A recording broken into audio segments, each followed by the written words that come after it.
Welcome to the Value Proposition by the Fitness Business Podcast. I'm your host, Sarah Pellegrino. The Value Proposition was created specifically for industry suppliers to showcase the value that they bring to health club owners and operators beyond their product or service. Today, on a very special 10th episode of the Value Proposition, we're going to talk about reimagining your industry partnerships. I chat with three of the Fitness Business Podcast advertising partners: Steinberg, founder of VaporFresh; Tock, CEO of Roundtables; and Blair McHaney, CEO of MXMetrics. As the industry makes a comeback from the past year, who you align with is more important than ever before. Who are you doing business with? Who is cheering you on?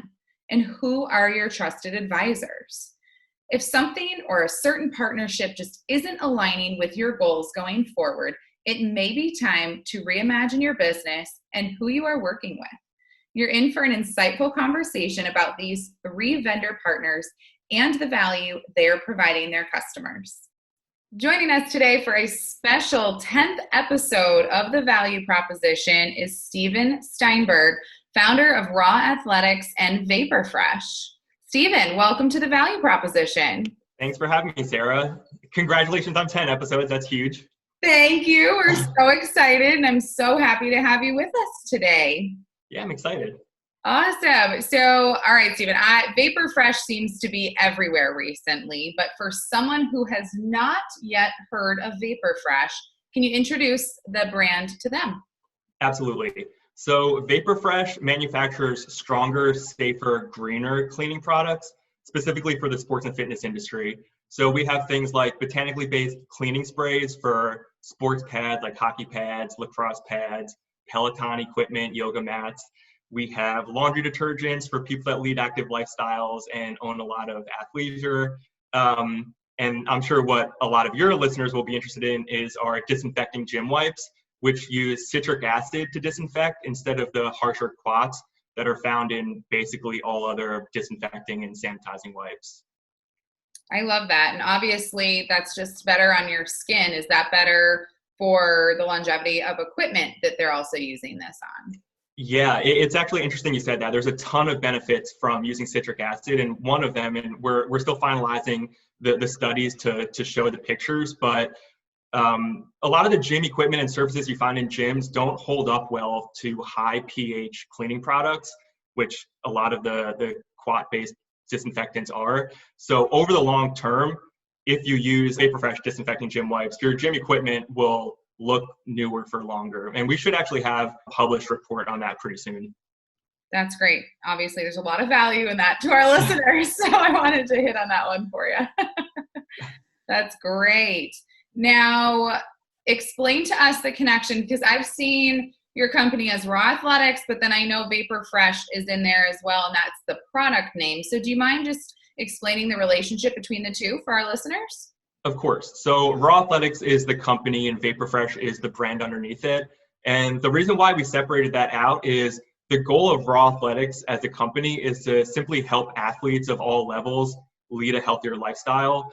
And we're doing that with VaporFresh by providing stronger, safer, greener cleaning products in the fitness industry. But eventually we envision multiple brands under the Raw Athletics umbrella going after that same goal. So that's why we separated it out. But right now, just one brand. So it's VaporFresh. Got it. That is how we will refer to it going forward. But thank you so much for explaining that one for us. Now, Steven, I have seen a lot on social media, some news articles in the fitness industry about a special initiative for you all that you were giving away $5,000 of cleaning products. Tell us more about that. I just think that is such a wonderful way to give back to the industry in such a time of need. So definitely tell us about that.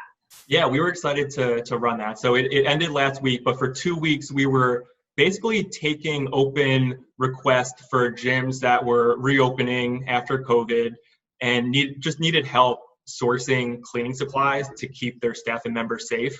And obviously with everything going on over the past year, revenues were hit, supply chains were kind of disrupted. So even if people knew where to get it, things were expensive. So we just wanted to help out where we could. So we had gym owners and managers fill out a just quick form saying why they would need the wipes, and we shipped out as many as we could. Wow. Well, I think on behalf of the industry, I'm going to go ahead and say thank you so much for such a thoughtful initiative. That is, like I said, that's just such a great way to give back to the industry. So thank you for that. Yeah, we were glad to help. And I mean, especially with everything going on, the fitness industry is so tight knit, and we just have to help each other reopen. The light is at the end of the tunnel. We all see it. So we just need to kind of get that last mile there, and we were glad to help. So close. Absolutely. Well, thank you again.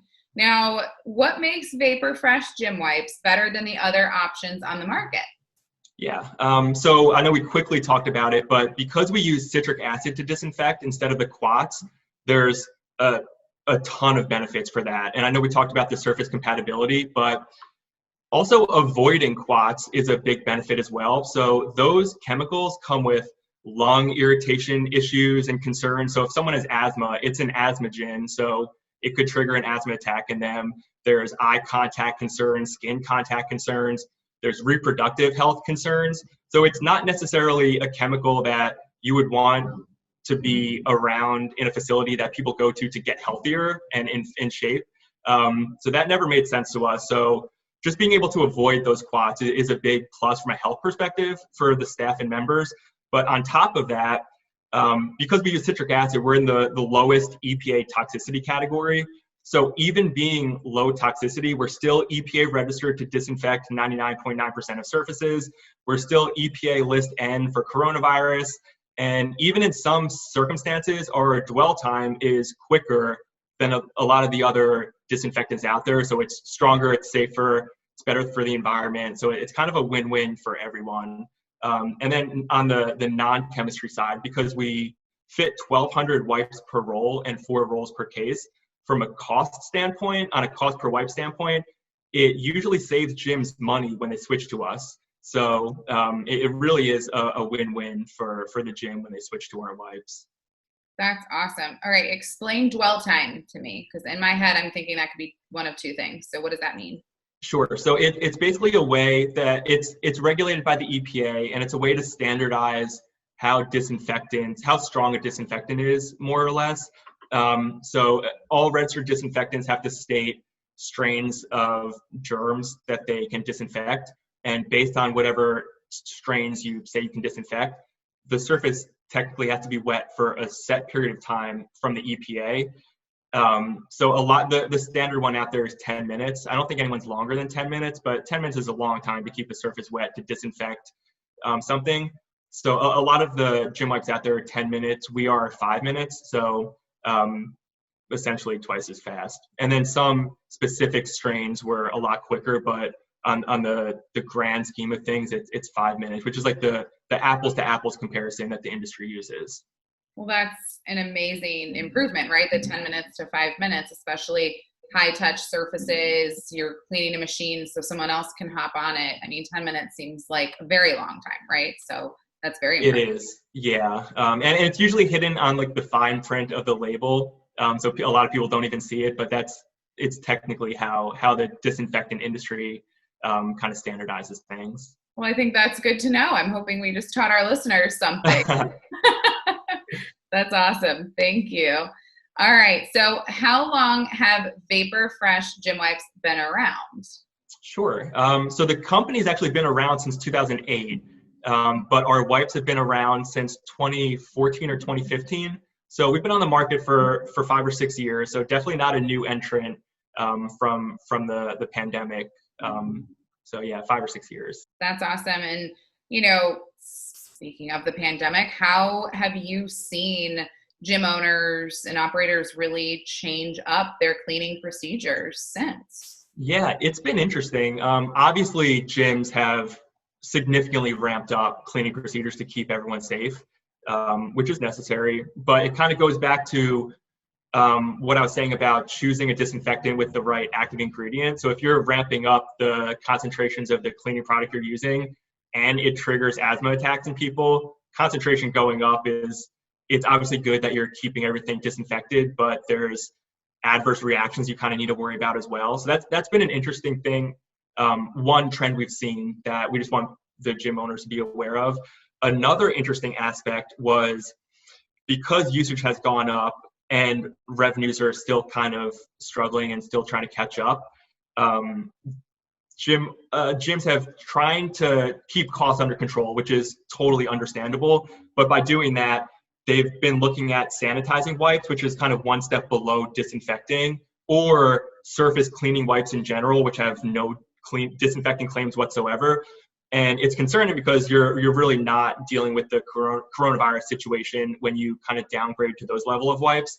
But on top of that, even though everyone's eyes are kind of focused on COVID right now, which obviously we should be, we also should still remember that over the past 10, 20 years, MRSA has been a huge concern in the fitness industry. So when you downgrade to sanitizing or just a surface cleaning wipe, you really have no protection against a MRSA outbreak in your gym, which is, I mean, a MRSA outbreak is just as devastating as anything else out there. So it's just another concern, kind of keeping the eye on the prize of what the goal really is when you're disinfecting your gym. That's awesome. And, along those lines, Stephen, is there this doesn't have to be related to wipes, it could be anything, but, I'm sure you're out there in health clubs again, and you're seeing some changes. Is there any change because of COVID, whether it simply just be hand sanitizer more readily available? Like, what is a change just in the club in general that you hope just stays around forever now, not just because of COVID? I think people will realize how much they really enjoy going to a gym, especially with everything going on. I know I can't wait to get back in the gyms. And it's just the mental health, the physical health of actually being in a gym and really pushing yourself physically. I think we're all ready for that to come back. But over the past year, and kind of not just our COVID relief initiative, but everyone really kind of in the industry banded together. And it was kind of one for all for one. And I really hope that continues as well. It was nice. I mean, we've got to meet so many new partners and vendors and everyone in the industry. And it's been so fantastic that everyone kind of banded together to get through it. So I hope that camaraderie continues, which I think it will. I love it. I also think it will, but that's a very, very good point. Competitors become friends, right? Vendors helping other vendors to get a certain outcome for a certain club. So that's wonderful. Thank you so much. All right, Stephen. So tell our listeners, if they want to try out your VaporFresh gym wipes, where are they going to purchase these? Yes, please try them out. They're available at vaporfresh.com. They're also recently put up on Amazon. And they're sold directly by us on Amazon, so you'll be getting it directly from us. I know sometimes people are concerned about where it's coming from on Amazon, but vaporfresh.com, amazon.com, it's you'll be getting the VaporFresh gym wipes. And then I know that you have laundry detergent as well. That may be another product that gym owners and operators would want to try. Is that at the same website? Yep, all the VaporFresh products, the cleaning sprays, the laundry detergents, all of our disinfecting wipes, all vaporfresh.com and Amazon. Awesome. Well, thank you so much. And, Stephen, thank you so much for being part of our 10th episode of The Value Proposition. In addition to being a fitness business podcast advertiser, we're so thankful for your partnership, and we appreciate you and your company, and thank you for everything that you are doing for the industry right now to keep us all safe and getting back to health clubs as soon as possible. Of course. Thanks for having me. And thanks for everything you guys do as well. We're excited to be part of the community. Awesome. Thank you. Joining us next for this special 10th episode edition of The Value Proposition is CEO of Rex Roundtables, Mr. Eddie Tock. Eddie, welcome back to The Value Proposition. Thanks, Sarah, for having me again. You guys always do a great job. Happy to be here. Thank you. And for our listeners that have yet to hear the full value proposition for Rex Roundtables, it is Fitness Business Podcast episode 298. And it was the first value proposition episode. So if you haven't listened to that, be sure to tune back to that episode. Now, Eddie, we've talked with our advertiser VaporFresh already. And the theme of today's conversation and episode is really how competitors have become friends, how operators have joined together during the past year, and how industry alliances are all coming together to help the industry come back stronger than ever. So I know, but if there is one group that knows how to pull together in a time of need, it is surely Rex Roundtables. So share with us how you have seen club owners pull together over the past year. Well, it's been pretty amazing and impressive on how everybody's managed to work together. Um, in the beginning, everybody thought this was going to be very short-lived. Obviously, we're all wrong on that. But once we realized that we had to mobilize, especially on the state level, to get clubs open, to get a message through, everybody did an amazing job. We were able to help coordinate 8 different states to put alliances together based on all of our members. And, they did so much great work getting through the messages to the governors. Some governors listened better than others. So we had some success early on and some struggles we're still facing today. But we had competitors that would normally never talk to each other, working side by side and putting all their energies into the same, end result that they really wanted, which is, hey, let's just get everybody open. We're part of the cure for the entire population.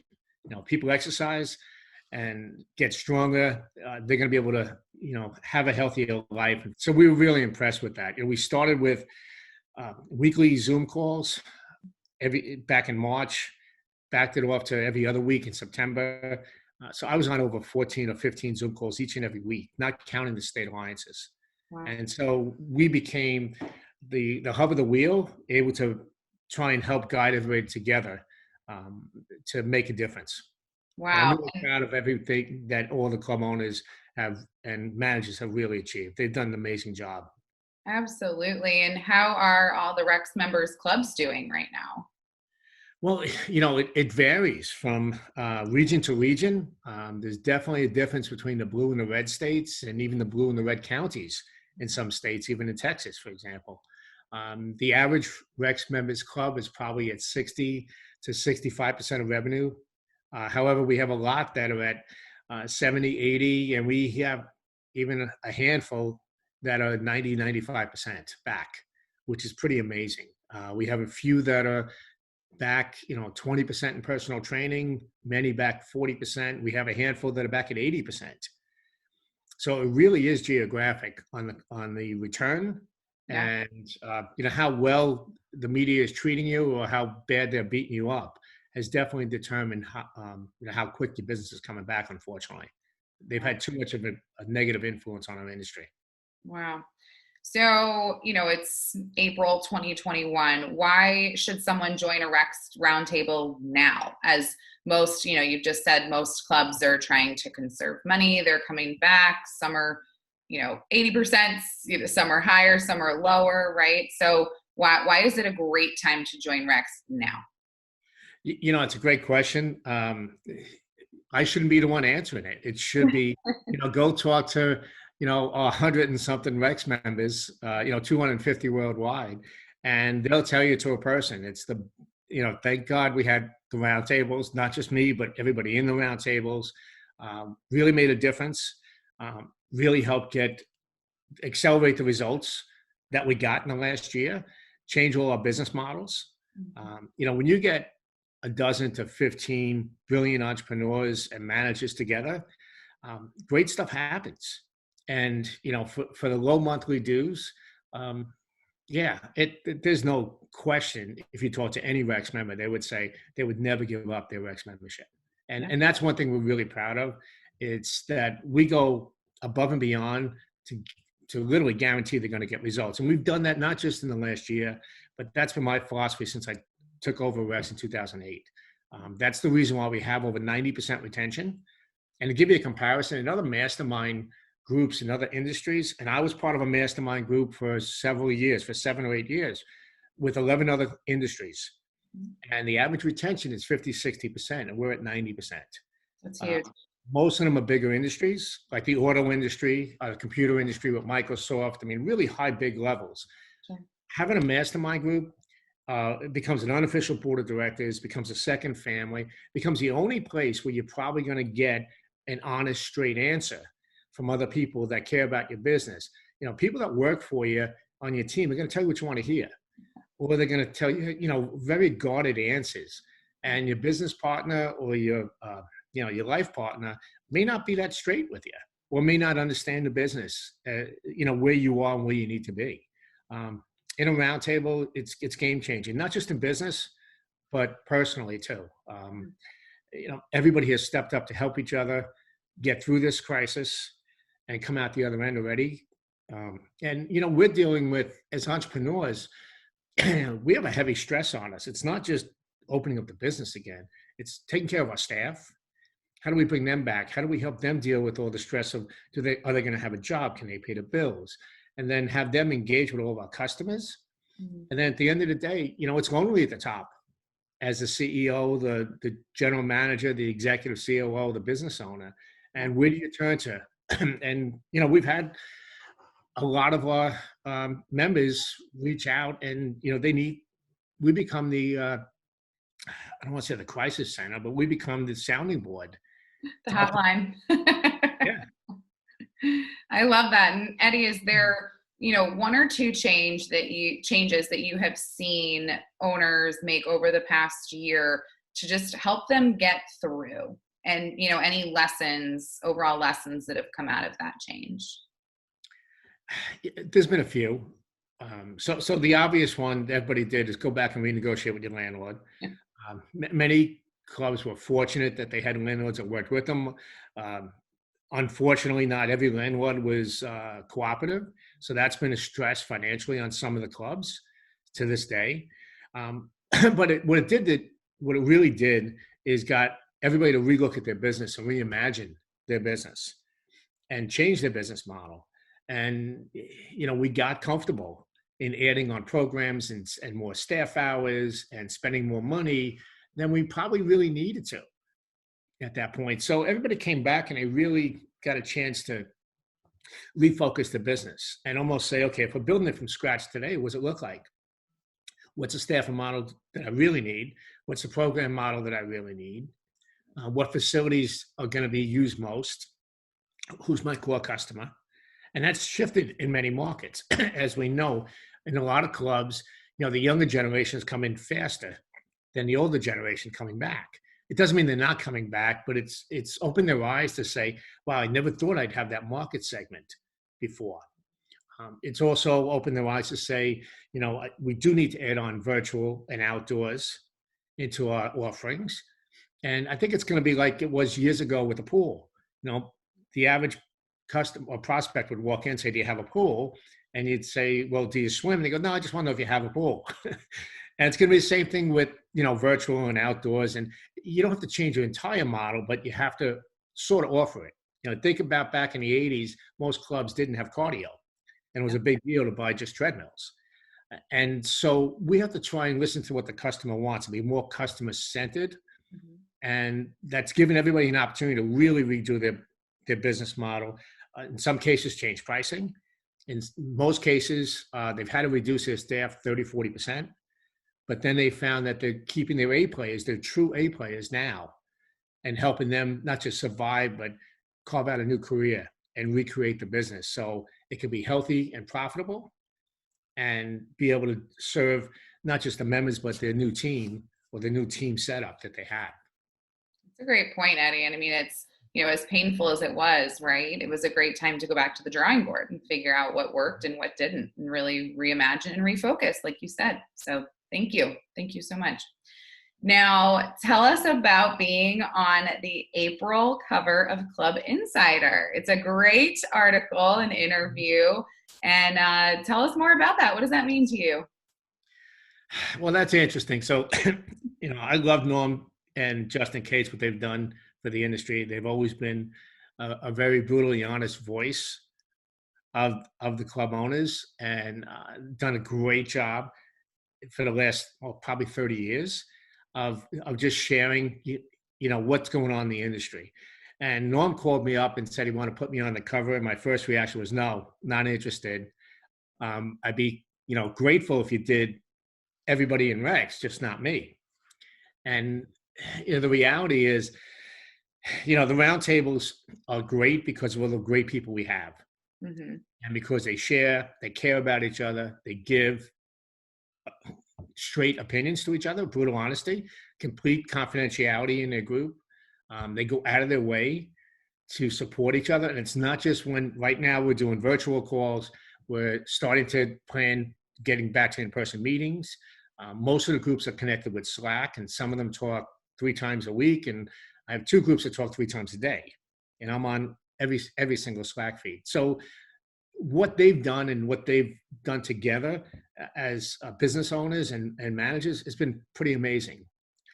So when they said, okay, we'll add in 2 or 3 people, I sent them a list of 40 Rex members that I knew would be easy to respond. And they picked close to a dozen to put in the article to share all their wonderful experiences. Right. And so I'm really proud of the Rex members. And yeah, part of my discussion with Norman, he'll laugh when he hears this, is that I told him I'm not going to be on the cover. Not unless I'm in a group picture. So he put several group pictures on the cover, of which I'm in. I love that. But I said, no solo shots. You're putting the groups out there, putting everybody else out there. And they did a great job. Justin and Norm, I thought did an amazing job writing that article and taking time to reach out in their busy time too, to all the Rex members to get their feedback and input. I only wish that, we could have had every single Rex member in there, and even for 2 or 3 lines, because they deserve it. Yeah. I'm just the guy behind the scenes making this all work. But it really does come down to the cooperation and the support that everybody has for each other, but also to the culture that we've created and the core concepts that Will Phillips, our founder, helped put down as the guiding principles of our values, of complete confidentiality and brutal honesty, and really helping to focus on improving the performance of your business and the quality of your life. And that's always been our core. What I thought was so cool and what stood out to me, Eddie, was the mention of family. So I have known you for years and years. I have attended Rex meetings.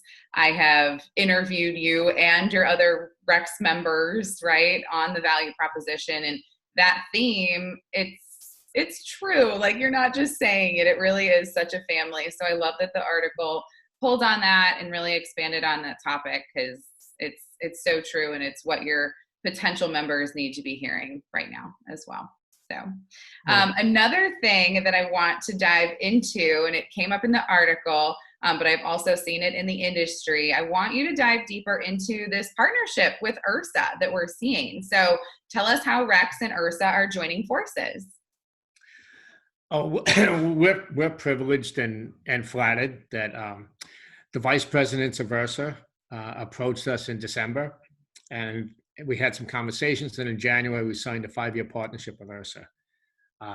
And just in full disclosure, Brent Darden works with us on the Rex team. He's the interim CEO of URSA. Has done an amazing job, but we kept him intentionally out of those conversations, so he had no part of it. So there's no conflict of interest at all. So most of it was Jay Bondi, myself, and the other vice presidents of URSA. Sure. And we came to a real win-win result, which they're going to help us grow more roundtables. And the reason is because they want to help more club owners and operators through URSA become even more successful and help grow the industry, which I thought was a great reason to do it. Yeah. They didn't look at it as other businesses might look at, can we do masterminds and how much money can we make? It was more of, we really care, we really want to help. Sure. So, we've already launched one new supplier roundtable together with URSA, which the industry partners, they're now called, not suppliers anymore with URSA's terminology. We're looking to launch 2 owner and manager roundtables, hopefully by the end of the year. Okay. We're doing more education at the convention and possibly at the URSA Institute when that comes back in 2022. Writing a monthly article in CBI, the URSA magazine, and really just trying to work hand in hand together and say, how can we improve everything together? Yeah. And when we work more cooperatively in this partnership, it's going to benefit the entire industry. Sure. That's fantastic. Thank you so much. And I know our listeners will keep an eye out for the new URSA times Rex information that's coming out. That's fantastic. Now, Eddie, I heard you recently had an open Rex meeting. So can you tell me about what that looked like? Sure. we decided that, one of the things that, clubs usually do is say, come in and try us out to make sure you feel comfortable. Sure. So we put together an open town hall meeting to sample Rex meetings so people could ask more questions, find out more information with no obligation and feel more comfortable. So we invited probably about 40 people. And in today's age of Zoom, not everybody shows up all the time. So I think we had 28 or 29. Hey, that's good. That's good. Actually attend the meeting for a little over, for almost 90 minutes.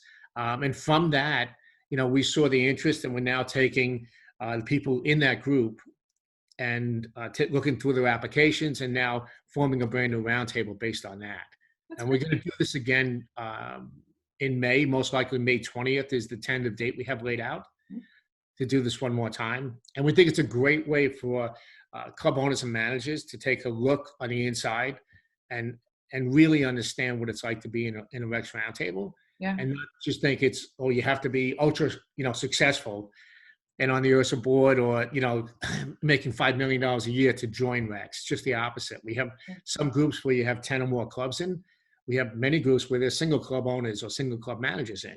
Sure. And we also have a GM roundtable and a marketing directors roundtable. So we've got different segments depending where you are in your business and the industry to be able to help you out. Awesome. So to summarize here, for our listeners, Eddie, anyone that is an owner or operator, GM, marketing director, and now supplier / industry partners, am I missing any groups that can join? Actually, we are bringing back our sales managers roundtable as well, which we had for many years, but when everything got shut down in March, we consolidated them with the marketing directors. Now we're creating a separate one for them. Perfect. Now, what is the time commitment that someone considering joining Rex can expect? Typically, we meet 3 times a year for 3 days, 2.5 days in person. Okay. And the game plan going forward would be, one Zoom call a month in between the meetings. Most of the groups, they've really connected on Slack and email in between the meetings, literally almost daily in some cases, or weekly in others.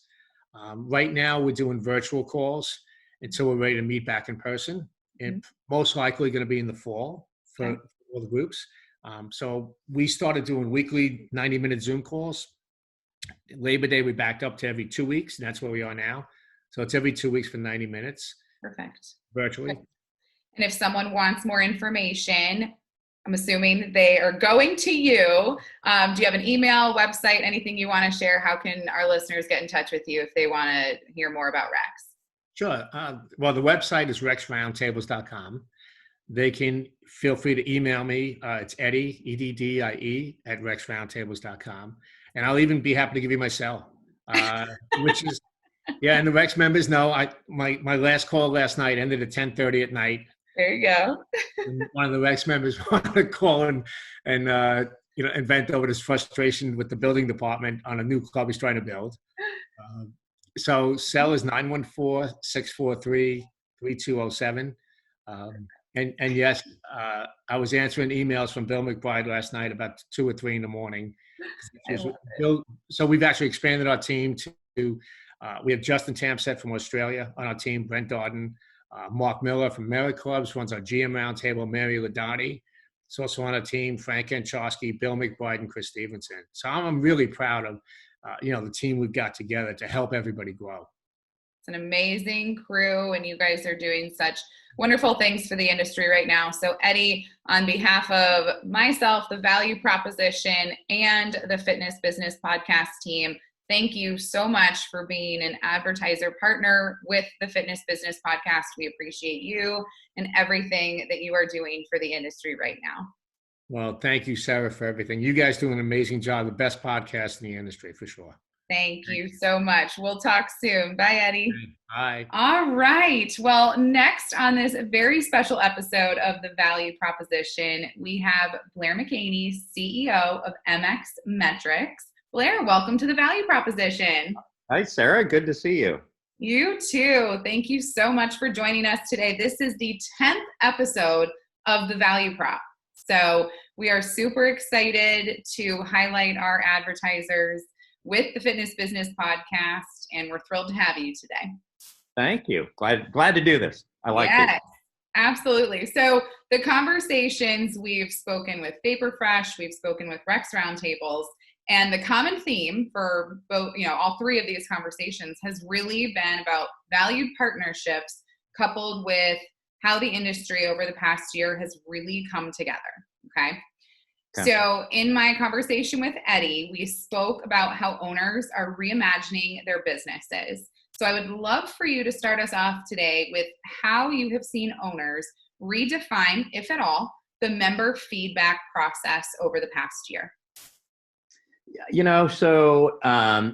Certainly there was some redefining when people shut down, right? I mean, and I think people, we came out with product at that time to really try to understand what the customer was thinking while they're locked out of the club sitting at home. And that product really gave a huge amount of information, not just for those clubs that took advantage of it, but for us to really look at the mega data on the back end, find the themes in that data, and help people with kind of the strategies that would help them reopen and deliver a great experience on reopening.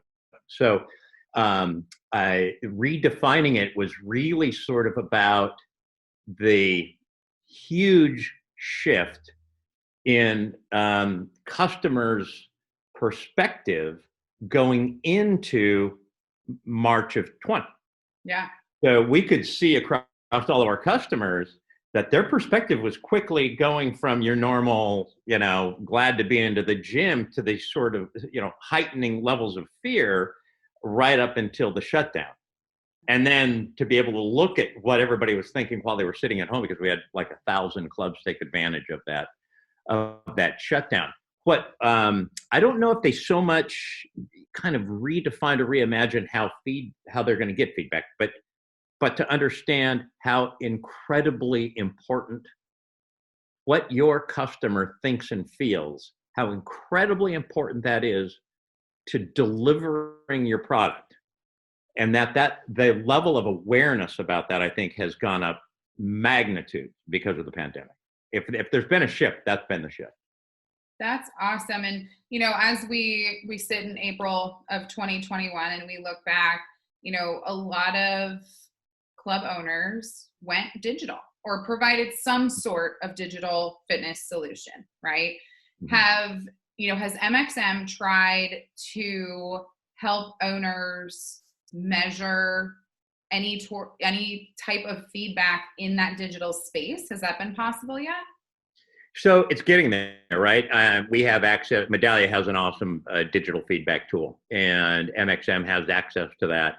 And it's how to deploy that across so many different digital platforms, and who owns a digital platform and how do you deploy it? And now certainly members gave a lot of feedback about virtual classes and accessing virtual in their regular feedback. Like there is a ton of feedback in there about it. And I've said this in a few at a few different times where the customer it's not like they love virtual. It's like they love the option of having virtual, right? So there is a love for it, but it isn't all out. I just want to do virtual, right? I love the option of having virtual, but this is a problem we're going to solve for this year. This will be on our product roadmap this year to be able to collect, and then Sarah, it's going to be interesting, right? Like, trajectories never stay the same. So the trajectory by which everybody was adopting virtual was like this. And it didn't matter if you were a single club, you were figuring it out on Zoom, on, Facebook, on everybody was doing it. But that trajectory is not like that anymore as clubs are opening and people are coming back in. And I'm really encouraging clubs to understand the balance of usage between their virtual and their live. And certainly there's companies out there that have a lot of data on that. But I have some hunches about this that we'll see if they play out. Right. I love it. Awesome. Thank you, Blair. And I think most of our listeners today have a very good understanding about MXM and know that it is a software solution to properly capture member feedback.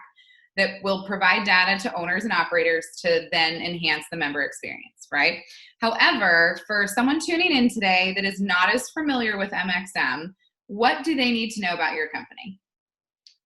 So getting feedback is one thing, operationalizing it is quite another.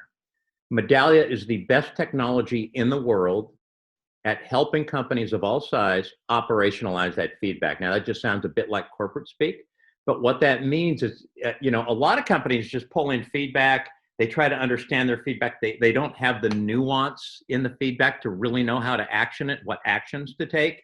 And then oftentimes, they give it to the smartest people in the room, and then they say, here's what our plan is. That's not what MXM is about. If you're really going to leverage MXM, which is completely built on Medallia, the Medallia Experience Cloud, what you're doing is you're taking in, these pieces of feedback at the location level, allowing people to get their hands dirty with that feedback that can actually impact it.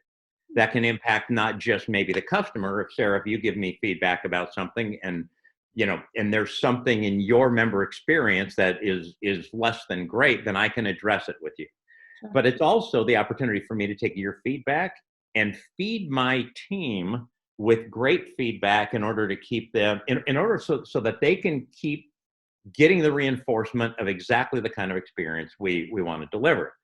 But when we hear that word feedback, I think sometimes we think somebody said something to us. Yeah, okay, that's a piece of it. And when you get enough of that, you need to have really damn good text analytics that can apply sentiment in order to parse out all the themes in all that open voice stuff that people gave you. We do that brilliantly. Mm-hmm. But there's also other things. There's also other key metrics that are the scorecard of a great member experience. And knowing how to collect that score on a continuous basis and get it in front of your teams on a regular. I'm working out at one of our clubs this morning, and I go behind the front desk, and it's just, it dawns on me how some things have just become kind of normal in our clubs. There's a little whiteboard about like this, and it just says, trailing 7-day front desk staff friendliness, 9.6, trailing 90-day front desk staff friendliness, 9.5, trailing 7-day gym cleanliness, 9.5, trailing 90-day gym cleanliness, 9.7, right? And they have it right there. They see it. That's what companies have to think about. What our technology is driven by understanding club operations. This is member experience management done by people that really understand member experience management and club operations and management and leadership. So, we work with large companies, and I have gone back and spoken at Ford Motor Company on operationalizing customer experience, and it works in my 2 little clubs in Central Washington. So it's not just about the technology. Sorry for the long-winded answer, Sarah. No, it's not just about technology. It is, doing something with it that's bigger than just trying to get a promoter and trying to get a damn review. That's one thing. Yeah. It's when you have a great experience, if you're delivering a great experience and you can do it consistently. When I spend money on marketing, I make more money than somebody who doesn't deliver a great experience. Yeah. And it's really getting rid of sort of the customer experience hand waving that so many clubs do, where they kind of fake their way through it and say they're doing it, to actually doing it and embedding it in every meeting, putting the customer at the center and the top of the agenda in every meeting. So that's what we make that happen. That's fantastic. And Blair, you mentioned it in your explanation, but when speaking about MXM, we hear NPS, right, or Net Promoter Score. So can you walk us through an example of what a Net Promoter Score is and how it is calculated? Sure. And Net Promoter Score, I want people to think of Net Promoter Score. Net Promoter Score in the customer experience is the moral equivalent to EBITDA on your P&L. So it is a good North Star. People measure their profitability based on EBITDA and the value of their company. I can get a 6 multiple on EBITDA, 4 multiple on EBITDA, stuff like that. So it's a big number. It's not how you manage the member experience. It's how you score it. Okay. So the way it was done, and Fred Reichel and Rob Markey were the inventors of what they call Net Promoter System. They themselves will say they wish they would have never said Net Promoter Score. You have to have a Net Promoter System. That means an entire system that is about creating promoters. That's what MXM does. To get a Net Promoter Score, it's always based on the question likelihood to recommend. Hospitality uses a 1 to 10 scale. We greatly recommend a 0 to 10, an 11-point scale. And then what you're doing is you're using percentages. So somebody scores a 9 or a 10 on likelihood to recommend, they're considered promoters. 7s or 8s are considered passives. And then the third category is detractor, which is 6 or lower. Once you have enough data, then you take the percentage of people that gave you 0 to 6, and you subtract it from the percentage of people that gave you a 9 or 10. So let's say you had 50% of the people gave you a 0 to 6, 20% gave you a 7 or 8, we're going to ignore that, and 30% gave you a 9 or 10. You subtract the 50 from the 30, and your Net Promoter Score would be minus 20. So the thing to remember about Net Promoter Score is it's a 200-point scale. Yep. That always goes from minus 100 to plus 100. Now, I can net out any score. So if I want to see nuance in a score, I can, and we do this a lot, like we just have a toggle. I want to see the average score, I want to see the net score. Yeah. So I might want to look at a net staff friendliness score. I might want to look at all my score. I want like gym cleanliness, equipment condition, a front desk staff friendliness. I might want to look at these as a net score so I can see how they impact Net Promoter Score. Sure. So think of Net Promoter Score as sort of, it's incredibly important, just as EBITDA is.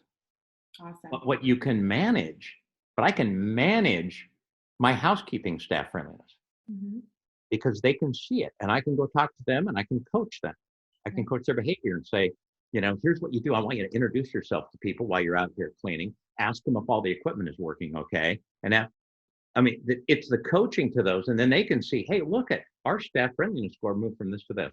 That's engagement. Really, MXM is it's a system to engage everybody around delivering a great customer experience. That's fantastic. Thank you so much for those examples. That's really helpful. And there, I know, with any software solution, I know owners and operators want to know how well MXM is going to work with the existing club management solutions that they already have in place. So can you speak to that process? Yeah, our implementation success rate is 100% over the last 7 years. So that's great. Yeah, we have a very sharp product team, and I think they have built 17 integrations with different member management softwares.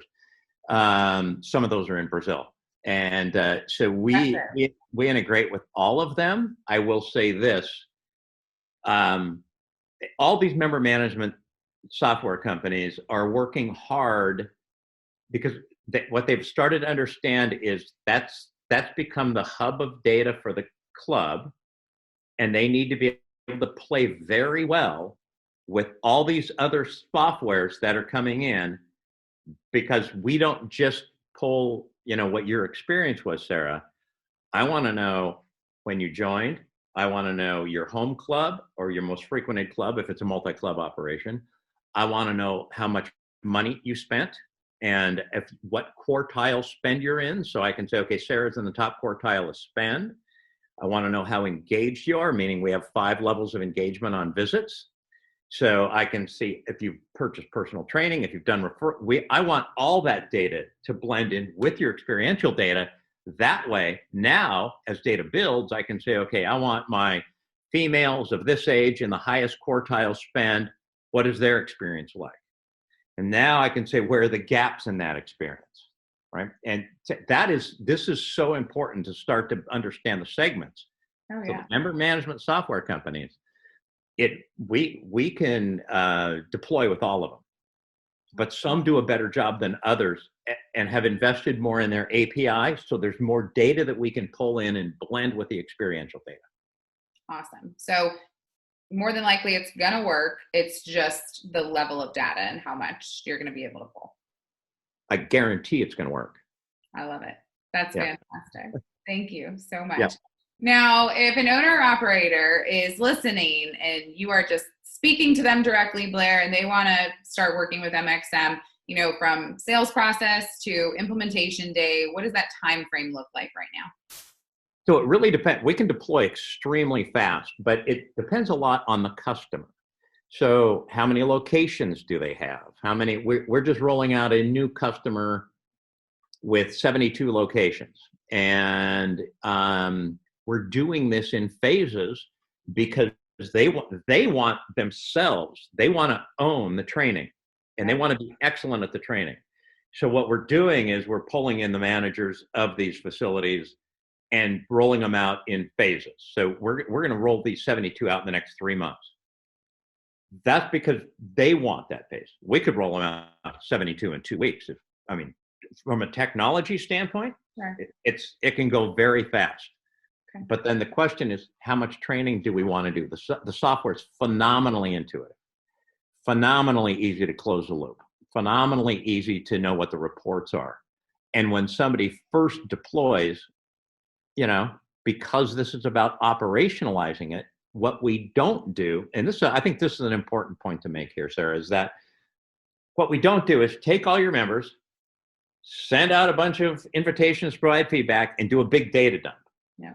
When we say operationalize, we're setting up a sampling process that we manage in the technology so that every day you have a trickle of data coming in. Remember, this has to be manageable, and the idea is to engage. If you get 100 responses, you can't engage. No way. But if I get 3 or 4 in my location and I can see the context of that, Sarah's in the highest spend quartile. She's had pretty good experience, but she's, scored our group fitness a bit low. Now I can engage with you as a human being and say, Sarah, it looks like we're doing all right, except in this area. How can I help? Or, oftentimes you see people with low fitness results scores. Yeah. And say, look, I think we can help you with that. How do we help? Now I'm managing it on that one-on-one engagement level, 5 or 6 pieces of feedback a day, and then that starts to build. And as that starts to build, now we're able to inform an entire organization. And across, when somebody has a lot of locations, man, it's amazing how quickly you can find gaps in your customer experience. Sure. Blair, have scores and questions around club cleanliness, have those just been through the roof? Have we added more questions in that area? Or, what is that looking like right now? Yeah, we have actually. And it's more about the availability of stuff to clean and sanitize with, because if you make that hard for people, that's going to be very frustrating for them. Sure. It's always been bad to not be clean in a club. It's always been one of the main drivers of customer loyalty. Front desk staff friendliness, club cleanliness, equipment condition. Those are all key drivers of customer loyalty. Sure. A new one is the diligence of other members to clean. And when people start to think other members are not diligent, they get a little pissed at you, right? Yeah. You need to be enforcing it, right? That's right. That's exactly right. So there are some changes around that. Some of the surprising stuff, the amount of innovation that clubs did while they were closed was stunning.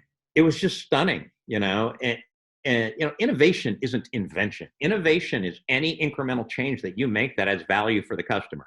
And when clubs open back up, geez Louise, man, people had done so many things that the customer said, my God, thank you, right?